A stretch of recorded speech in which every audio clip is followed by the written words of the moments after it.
À 58 ans, Monique Leclerc vendait des roses. 6 mois qu'elle se tenait, chaque soir, devant le même restaurant gastronomique raffiné, au cœur d'une ville de province en Provence. Une silhouette ignorée, un visage invisible. Jusqu'à ce fameux vendredi soir.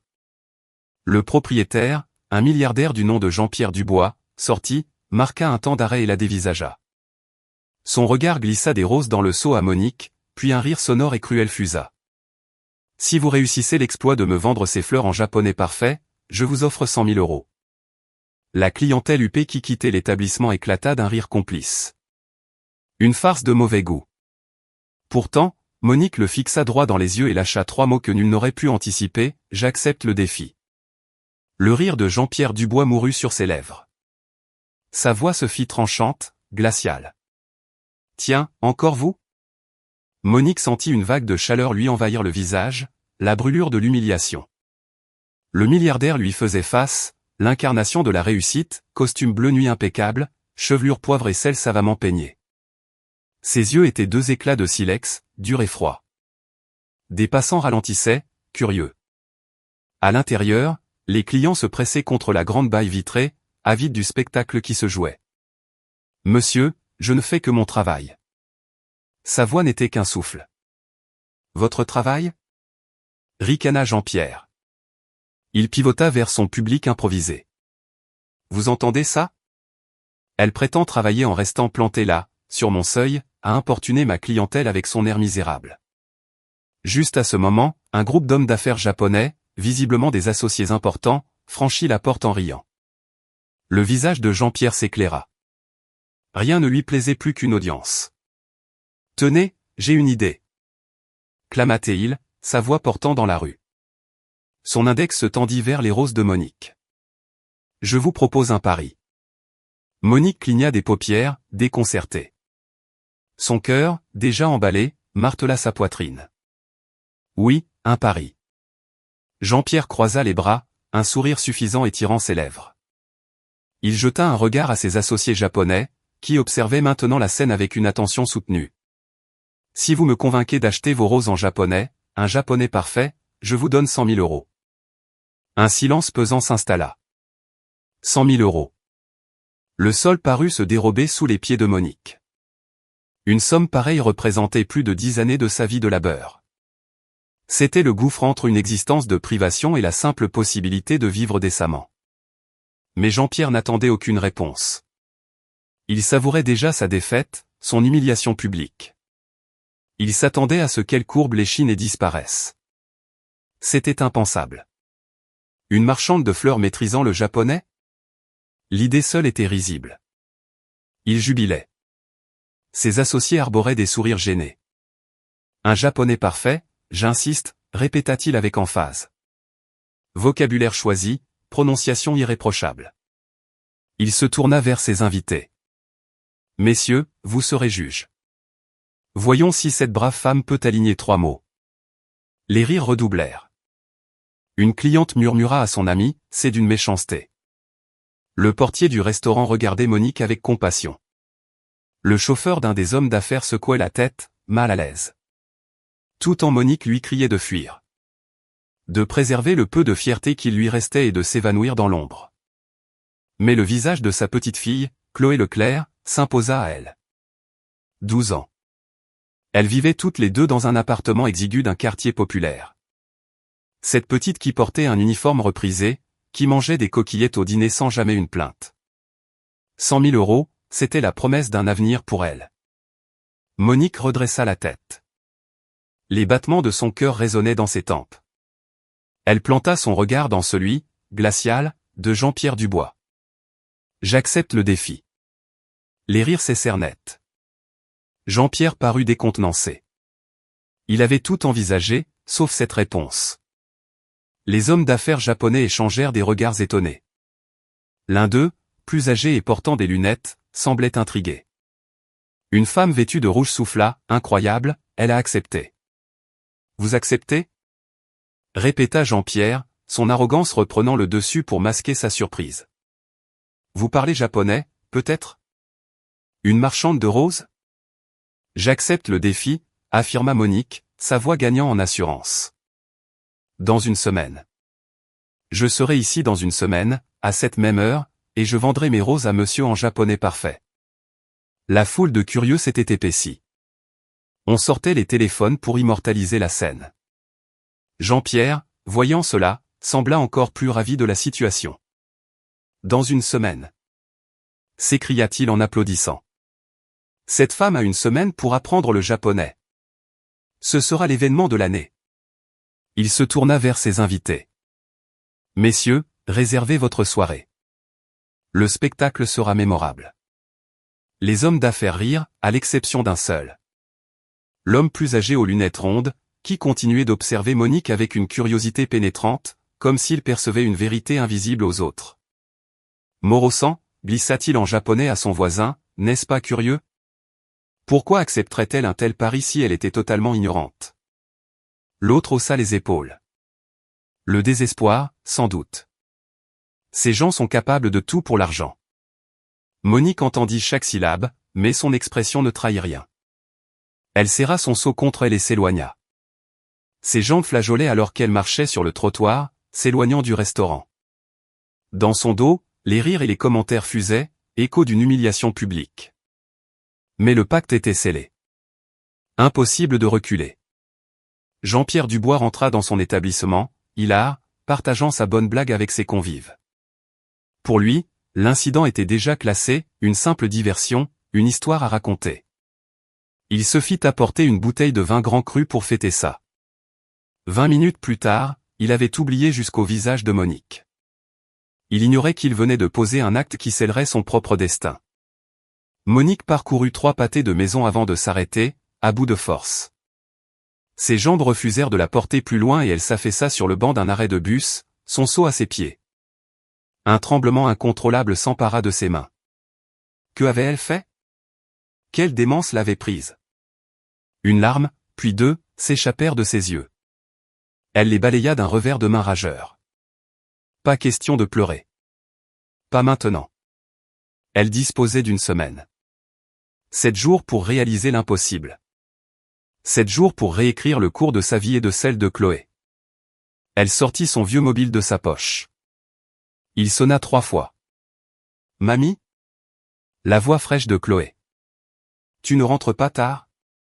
Monique inspira profondément, cherchant à stabiliser sa voix. Chloé, ma chérie, mamie aura un peu de retard ce soir. Mais à mon retour, il faut qu'on ait une discussion. J'ai une chose incroyable à te dire. Ça va, mamie? Ta voix est étrange. Tout va bien, mon trésor. Tout va changer. Je t'aime. Moi aussi, je t'aime, mamie. Monique raccrocha. Son regard se posa sur les roses dans le seau.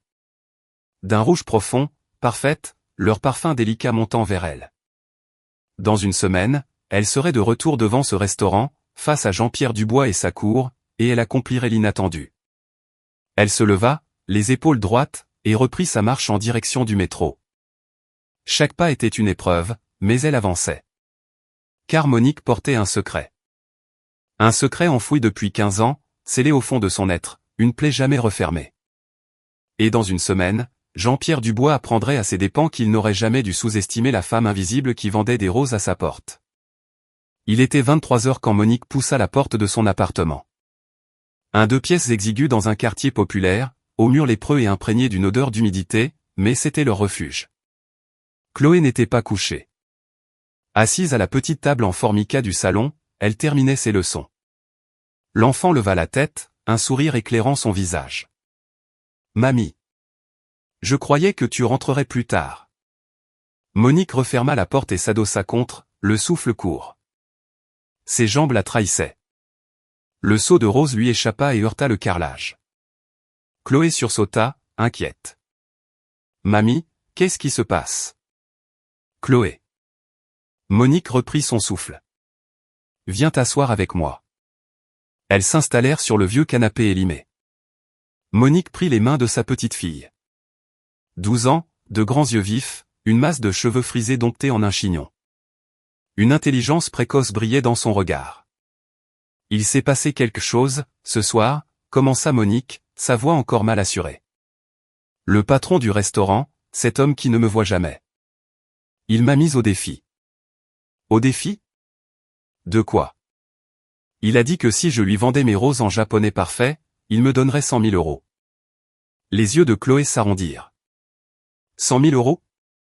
Oui, 100 000. La fillette garda le silence, digérant l'information. Puis elle fronça les sourcils. Mais mamie, tu ne parles pas japonais. Monique la regarda longuement. Un regard qui portait le poids de 15 années de secret, de douleur et de silence. Chloé, j'ai quelque chose à te dire. Quoi? Monique se leva, alla jusqu'à la vieille armoire de sa chambre et en ouvrit le tiroir inférieur. Sous une pile de draps usés, elle extirpa une boîte à chaussures couverte de poussière. Elle revint s'asseoir près de Chloé. Avant ta naissance, bien avant que ta mère ne parte, ma vie était très différente. Chloé dévisageait la boîte. Qu'est-ce qu'il y a dedans? Mon passé. Monique souleva le couvercle avec précaution. L'intérieur révélait de vieux cahiers, des feuilles jaunies par le temps, des diplômes, et une photographie délavée. J'ai travaillé 15 ans au consulat du Japon. J'ai débuté en nettoyant les sanitaires, puis les couloirs, et enfin les bureaux. Au consulat du Japon? Chloé s'empara d'un des diplômes, ses yeux déchiffrant les inscriptions. Certificat de langue japonaise, niveau débutant. Certificat de langue japonaise, niveau intermédiaire. Certificat de langue japonaise, niveau avancé. Elle releva la tête, un air de stupéfaction sur le visage. Tu parles japonais? Je parlais, rectifia Monique d'une voix sourde. Cela fait 15 ans que je n'ai pas prononcé un mot. Mais pourquoi? Monique saisit la photographie. 2 femmes y souriaient. L'une était elle, visiblement plus jeune, plus insouciante. L'autre, une japonaise au regard bienveillant. C'était Keiko. Ma meilleure amie. Elle était traductrice au consulat. Je faisais le ménage dans son bureau chaque jour. Nous sommes devenus amis. Sa voix se chargea d'une douce mélancolie. Elle m'a appris le japonais pendant des années, sur nos pauses déjeuner, le soir après le travail, les week-ends. Elle disait que j'avais un talent fou. Chloé examinait la photo, captivée. Elle est devenue quoi? Elle est retournée au Japon pour un meilleur poste. Nos adieux ont été déchirants. Je lui ai promis de persévérer. Et je l'ai fait. J'ai pris des cours, j'ai étudié sans relâche. Je suis devenu bilingue. Alors, pourquoi avoir arrêté? Monique ferma les paupières. La blessure était toujours à vif. J'ai voulu mettre à profit cette compétence. J'ai postulé pour un poste au consulat. N'importe quoi, assistante, peu importe, mais autre chose que femme de ménage. Je m'étais tant investi. J'ai passé l'entretien, je me suis exprimé dans un japonais impeccable. Ils ne m'ont pas retenu. Pourquoi? Demanda Chloé, la gorge nouée. Parce que j'étais la femme de ménage. Parce qu'à leurs yeux, ma place était de récurer les sols. Les larmes perlaient aux cils de Monique. Ils me l'ont dit sans détour. Que j'étais très compétente dans mes fonctions actuelles, que je devrais m'en contenter, que je n'avais pas le standing pour représenter le consulat. Chloé serra la main de sa grand-mère. Mamie. 2 mois plus tard, j'étais licencié. Compression de personnel. 15 ans de ma vie, balayés. Alors, je n'ai plus jamais parlé japonais. J'ai tout enfermé dans cette boîte. C'était trop douloureux de me souvenir. Un long silence emplit la pièce, seulement percé par les bruits de la ville. Monique sécha ses joues. Chloé la contemplait, les yeux humides. Et maintenant? Demanda-t-elle doucement. Maintenant, une chance s'offre à moi. 100 000 euros, Chloé. De quoi quitter cet endroit? De quoi t'offrir une vraie chambre? De quoi créer ma propre activité? De quoi vivre, enfin, et non plus seulement survivre. Mais, tu t'en souviens? Après 15 ans? Je n'ai rien oublié. Monique prit un cahier et l'ouvrit. Des pages et des pages de calligraphie japonaise. Kanji, hiragana, katakana. Tout est là, dans ma mémoire. C'était juste verrouillé à double tour. Il est temps de rouvrir la porte. Chloé se jeta au cou de sa grand-mère. Alors on va l'ouvrir ensemble, mamie. Pour la première fois de la soirée, les lèvres de Monique s'étirèrent en un sourire. Ensemble. Le défi, c'est pour quand? Dans une semaine. Vendredi prochain, même heure. On a donc 7 jours. Chloé se redressa, une lueur de détermination dans le regard. On va s'entraîner. Je vais t'aider. On va lui montrer, à cet homme, qu'il a fait la plus grosse erreur de sa vie. Monique admira sa petite fille. 12 ans, et une telle force, une telle confiance. Il s'est moqué de moi devant tout le monde, Chloé. Il m'a humilié. Alors on va lui rendre la monnaie de sa pièce. Mais avec classe. L'enfant s'empara des cahiers. Apprends-moi des mots. Comment dit-on rose en japonais? Monique sourit. Elle prit un cahier, l'ouvrit à une page précisée, pour la première fois en 15 longues années, elle prononça un mot japonais. Bara, dit-elle, sa voix douce et claire. Rose se dit Bara. Chloé répéta, Bara. C'est exact, mon trésor. Elles veillèrent toute la nuit, grand-mère et petite-fille, plongées dans les vieux cahiers, exhumant des mots oubliés, élaborant un argumentaire. Monique sentait sa langue engourdie, les mots hésitants. Mais tout était là, intact, préservé. Et au fil des heures, à mesure que les mots lui revenaient, Monique sentit renaître en elle un sentiment qu'elle croyait mort depuis longtemps, l'espoir. Jean-Pierre Dubois l'ignorait, mais son pari cruel n'avait pas simplement humilié une vendeuse de roses. Il avait réveillé une force endormie, une force puissante. Une force qui allait tout bouleverser. Samedi matin, Monique se leva courbaturée. 3 heures de sommeil à peine. Peu importait. Le compte à rebours avait commencé. 7 jours. Il fallait que ce soit suffisant. Chloé était déjà à table, dégustant des tartines de pain et de confiture. Elle leva les yeux et sourit à sa grand-mère. Bonjour, Sensei. Monique esquissa un rire. Sensei. Je ne suis qu'une vendeuse de roses. Pour l'instant. Chloé désigna un cahier. Aujourd'hui, mission observation. Étudie ton adversaire, mamie. Monique se posta sur la rue principale vers midi. Le restaurant était encore fermé. Elle vendit quelques roses, et attendit. À 18 heures, une luxueuse berline allemande se gara. Jean-Pierre Dubois en descendit. Costume gris impeccable, montre ostentatoire, il hurlait dans son téléphone. Il pénétra dans l'établissement sans un regard pour le monde extérieur. Une jeune serveuse arriva en courant, visiblement en retard. Elle ressortit 2 minutes plus tard, en pleurs. Jean-Pierre la suivit sur le pas de la porte, vociférant, « Le retard est intolérable ici. Je ne vous paie pas pour arriver à votre guise.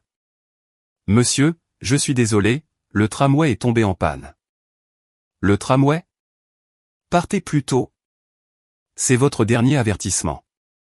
La prochaine fois, c'est la porte. La jeune femme s'enfuit, sanglotant. Monique serra son seau.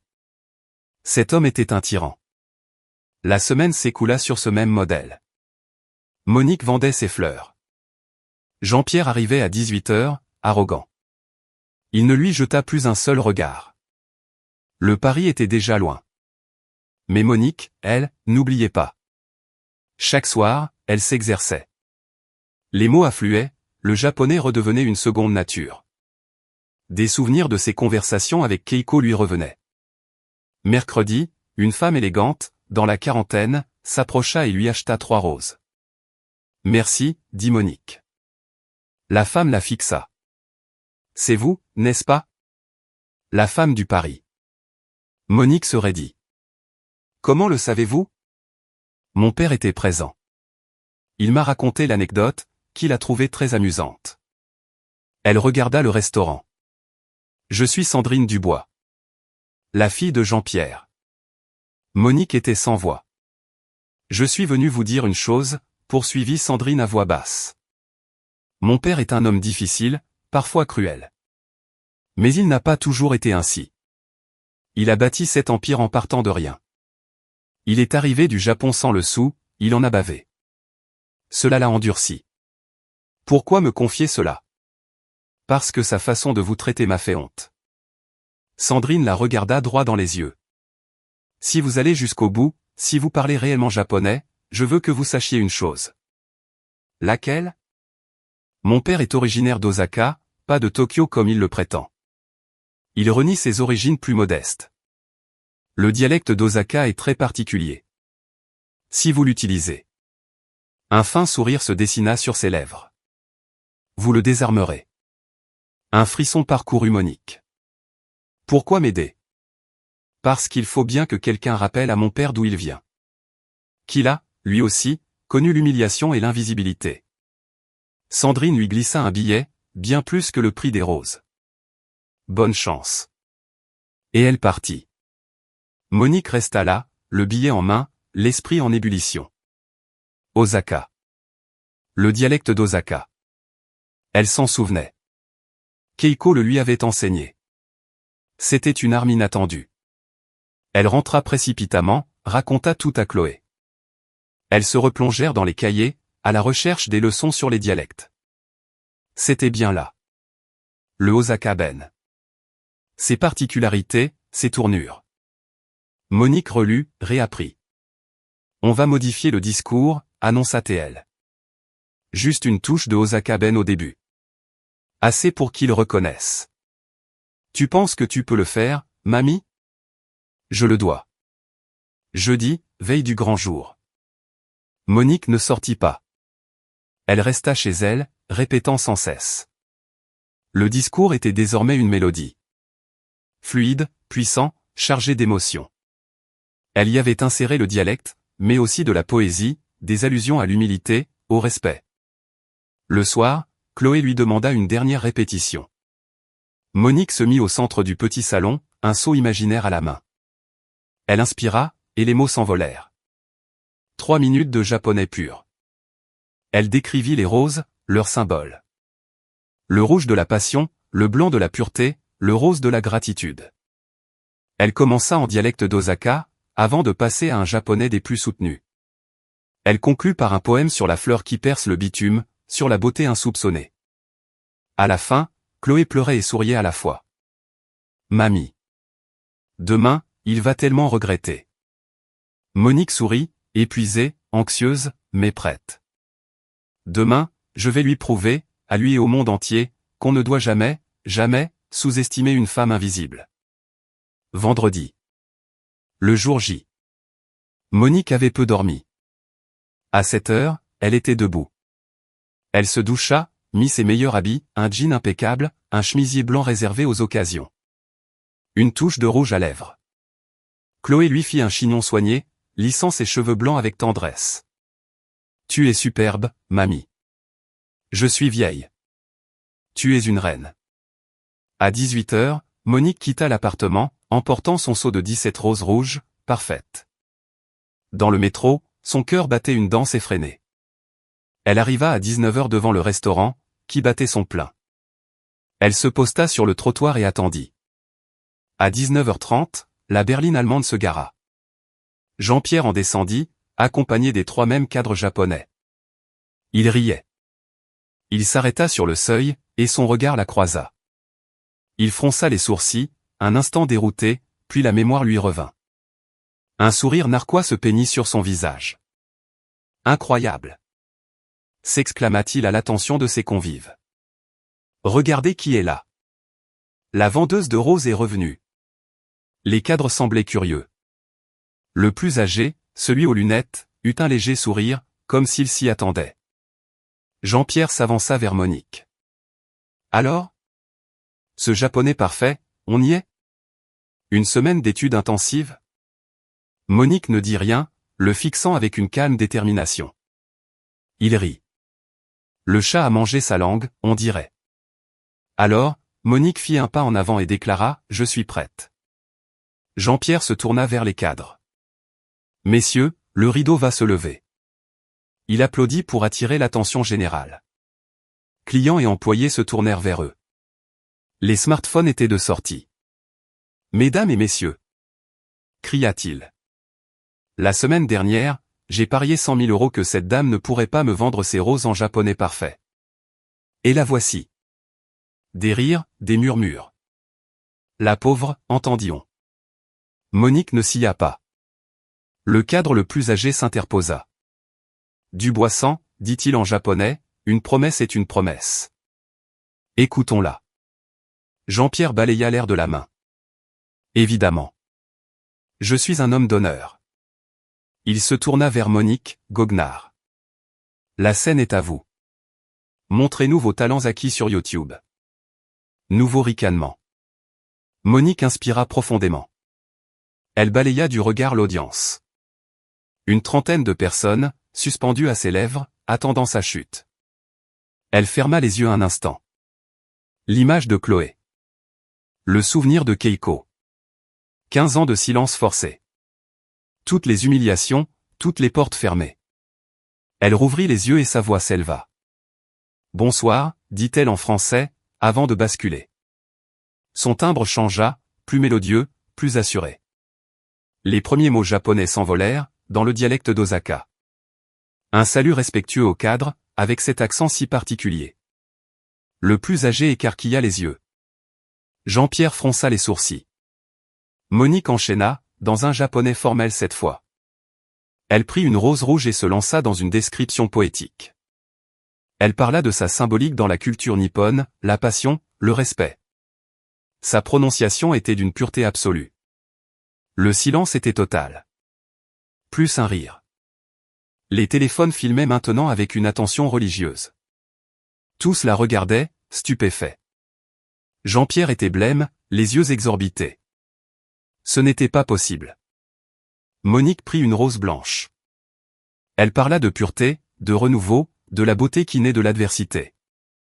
Elle cita de la poésie classique japonaise, des vers enseignés par Keiko. Les cadres japonais étaient subjugués. Le plus âgé avait les yeux humides. Il buvait ses paroles. Elle prit une dernière rose, rose pâle. Elle fixa Jean-Pierre et parla de gratitude. D'humilité. Du devoir de mémoire de ses origines. Du respect dû à chaque être humain. Elle conclut par un haïku sur la fleur qui triomphe du béton, sur la force tranquille. Quand elle se tut, le silence fut assourdissant. Une éternité de 30 secondes. Puis, le cadre le plus âgé se mit à applaudir. Vigoureusement, avec une émotion palpable. Les autres suivirent, puis les clients. Bientôt, ce fut une ovation générale. On criait « Bravo ». Des larmes coulaient sur les joues de Monique. Des larmes de triomphe. Jean-Pierre était pétrifié, blanc comme un spectre. Ses mains tremblaient. Un employé lui toucha le bras, « Monsieur ». Le cadre s'approcha de Monique et s'inclina bas. « Madame, dit-il en japonais, je n'ai jamais entendu de description plus sublime. Votre maîtrise de la langue, de la culture, est exceptionnelle. » Il se tourna vers Jean-Pierre. « Dubois-San, vous devez honorer votre parole. » Elle a brillamment relevé le défi. Jean-Pierre déglutit. « Où avez-vous appris ?» demanda le deuxième cadre en japonais. « Vous parlez mieux que moi. » Monique sourit et répondit dans sa langue. « J'ai travaillé 15 ans au consulat. Une amie chère m'a tout appris. Je n'avais jamais eu l'occasion de le parler. 15 ans. Dit le troisième. Et vous vendez des fleurs dans la rue. Quel gâchis. La vie prend parfois des détours étranges, répondit Monique. Mais le savoir reste, attendant son heure. Les cadres étaient conquis. L'un d'eux interpella Jean-Pierre. Dubois-San. Les 100 000 euros. Votre parole a-t-elle un poids? Jean-Pierre sortit de sa torpeur. Il regarda la foule, les téléphones. Sa réputation était en jeu. Il n'avait pas le choix. Je suis un homme de parole. Il sortit son smartphone, les mains toujours tremblantes. Votre nom? Votre RIB? Monique lui donna les informations, peinant à y croire. Une minute plus tard, il montra l'écran au cadre. Virement de 100 000 euros, effectué. Le plus âgé vérifia et opina. C'est confirmé. La foule applaudit de plus belle. Le téléphone de Monique vibra. Vous avez reçu un virement de 100 000 euros. Elle vacilla. Une cliente la soutint. Ça va? J'ai réussi, murmura-t-elle. J'ai vraiment réussi. Jean-Pierre rangea son téléphone. Son regard sur Monique n'était plus arrogant. Il était confus. Honteux. Il voulut parler, mais les mots ne vinrent pas. Le cadre le plus âgé demanda à Monique son nom. Monique. Monique sans. Il s'inclina. Vous m'avez rappelé aujourd'hui qu'il ne faut jamais juger les gens sur les apparences. Il foudroya Jean-Pierre du regard. Dubois sans. Ayez honte. Cette femme a plus d'élégance et de culture que la plupart de vos clients. Jean-Pierre baissa les yeux, soudain misérable. Une cliente demanda à Monique si elle allait continuer son commerce. Monique regarda ses roses, son téléphone, la foule. Et sourit. Pour le moment, oui. Mais avec dignité. Nouveaux applaudissements. En 5 minutes, toutes ces roses furent vendues. Les gens la couvraient de pourboires, voulaient une photo. Jean-Pierre assistait à la scène, immobile, anéanti. Il venait de perdre 100 000 euros, mais surtout, le respect. Et il venait de découvrir que la femme qu'il méprisait était un trésor caché. Monique prit congé, remercia tout le monde, et s'éloigna, emportant sa victoire, sa revanche, et les 100 000 euros qui allaient tout changer. Mais elle sentait que l'histoire ne s'arrêtait pas là. Elle arriva chez elle à 22 heures. Chloé l'attendait. Alors ? Monique ne put que lui montrer l'écran du téléphone. 100 000 euros. Chloé poussa un cri strident, sauta au cou de sa grand-mère. Mamie. Tu l'as fait. Tu l'as fait. Elles tombèrent sur le canapé, entre rire et larmes. 15 ans de souffrance, vengés en un instant. Raconte-moi tout. Monique obtempéra, décrivant chaque détail. Le silence, l'émotion des cadres, la pâleur de Jean-Pierre, l'ovation. Chloé écoutait, fascinée. Il doit se sentir minable, conclut-elle. Il l'était. Tu aurais dû voir son visage. C'est bien fait pour lui. Chloé la serra de nouveau. Mamie, tu es une super-héroïne. Tu l'as toujours été. C'est juste que maintenant, les autres le savent aussi. Elles passèrent la nuit à rêver à leur nouvelle vie. 100 000 euros. Un nouveau départ. Pendant ce temps, à l'autre bout de la ville, Jean-Pierre Dubois était seul dans son bureau sombre, un verre de whisky à la main. Le téléphone sonna. C'était Sandrine. Papa ? J'ai vu. C'est partout sur Internet. Plus de 100 000 vues. Il ferma les yeux. Je sais. Tu as voulu l'humilier, et c'est elle qui t'a anéanti. Sandrine. Je ne savais pas. Tu ne savais pas qu'elle était un être humain, avec une histoire, une dignité ? Papa, quand es-tu devenu cet homme ? Silence. Tu n'étais pas comme ça, reprit Sandrine, plus doucement. Quand j'étais enfant, tu te souviens de notre arrivée en France ? De notre minuscule appartement dans ce quartier populaire ? Tu as fait la plonge, tu as été maçon. Je me souviens. On t'a exploité, on t'a humilié parce que tu étais un immigré. Tu as souffert, papa. Comment peux-tu infliger la même chose aux autres ? Il n'avait pas de réponse. Son regard tomba sur une vieille photo de lui, jeune et souriant, avec sa femme et Sandrine bébé. Que me suis-je fait ? Murmura-t-il. Tu as oublié d'où tu viens. L'argent t'a fait croire que tu étais supérieur. Cette femme, Monique, t'a donné une leçon. J'espère que tu sauras en tirer les conséquences. Elle raccrocha. Jean-Pierre resta seul, écrasé par la honte. Les mots de Monique sur l'humilité, le respect, ses origines. C'était à lui qu'elle s'adressait. Il chercha les vidéos sur son téléphone. Il se vit, arrogant, puis défait. Il lut les commentaires assassins. Il finit son verre et, pour la première fois depuis des lustres, il se sentit misérable. Non pour l'argent perdu, mais pour l'homme qu'il était devenu. Samedi matin, Monique se réveilla, encore incrédule. L'argent était bien là. Chloé lui montra son téléphone. Mamie, tu es une star du web. Des milliers de vues, de commentaires élogieux. Le téléphone sonna. Numéro masqué. Allô, Monique Leclerc? Camille Bernard, journaliste. J'ai vu les vidéos. Je voudrais raconter votre histoire.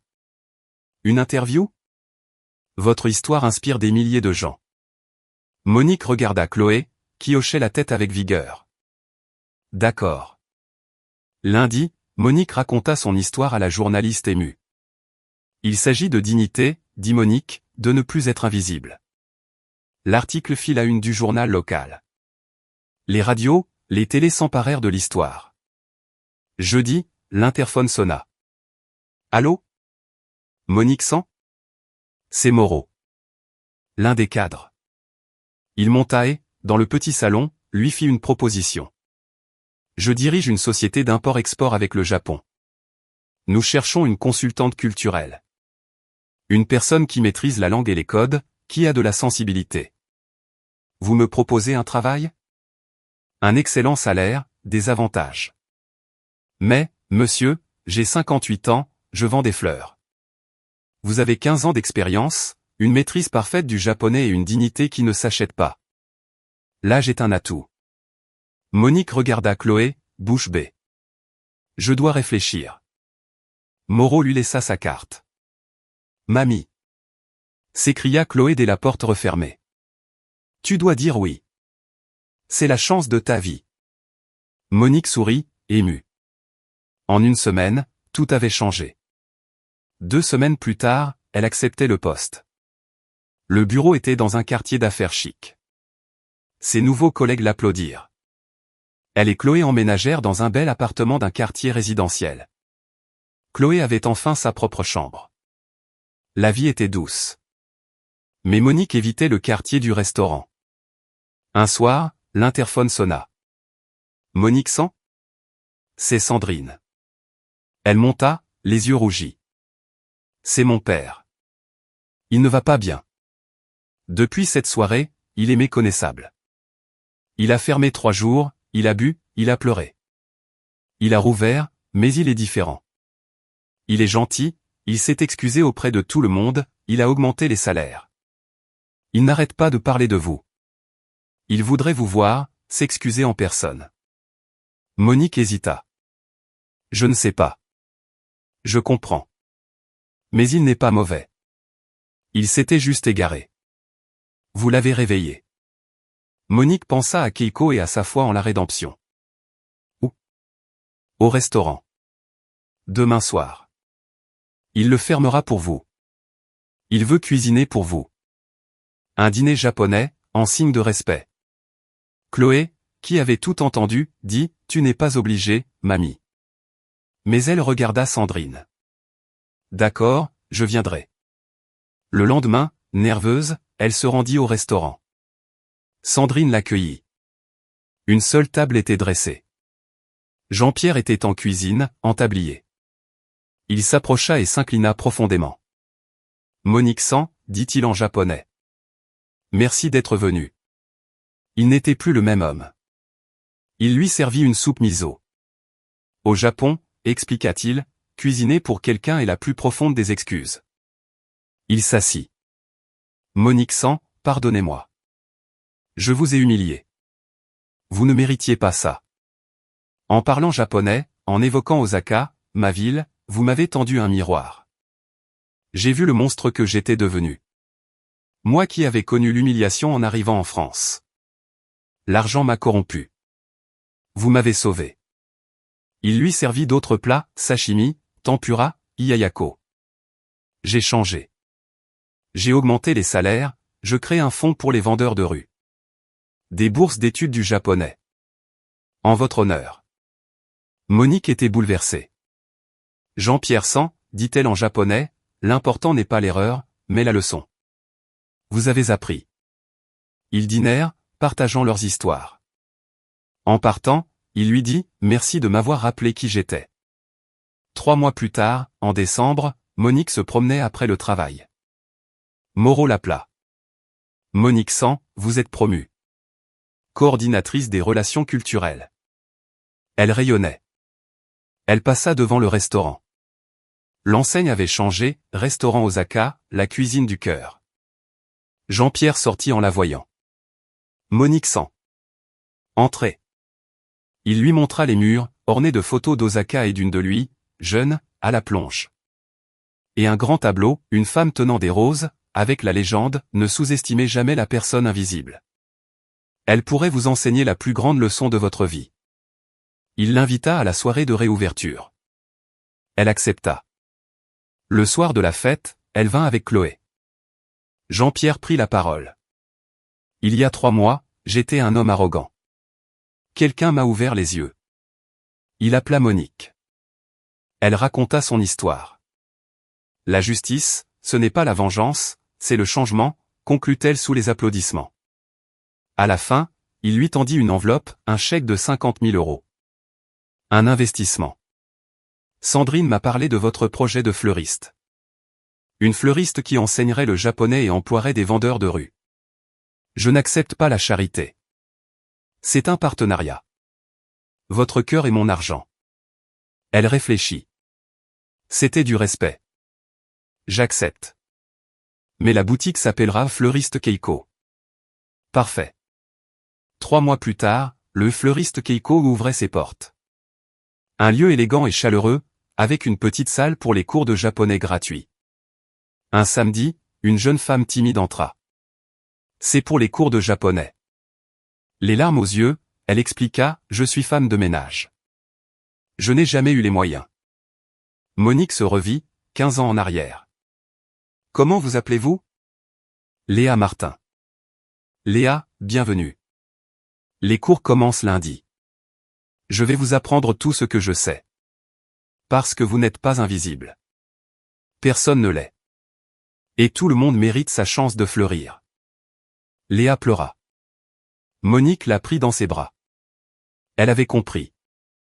Il ne s'agissait pas d'argent, mais de briser un cycle. De semer des graines de dignité et de respect. Jean-Pierre avait appris sa leçon. Monique avait trouvé sa voie. Ensemble, ils avaient fait naître l'espoir. Et l'espoir est la plus précieuse des fleurs. Combien de fois vous êtes-vous senti invisible? Mais la vérité finit toujours par éclore. Si cette histoire a résonné en vous, laissez un j'aime et partagez en commentaire un moment où vous vous êtes senti vu. Car parfois, la plus grande des forces est le courage silencieux de ceux qui continuent de croire.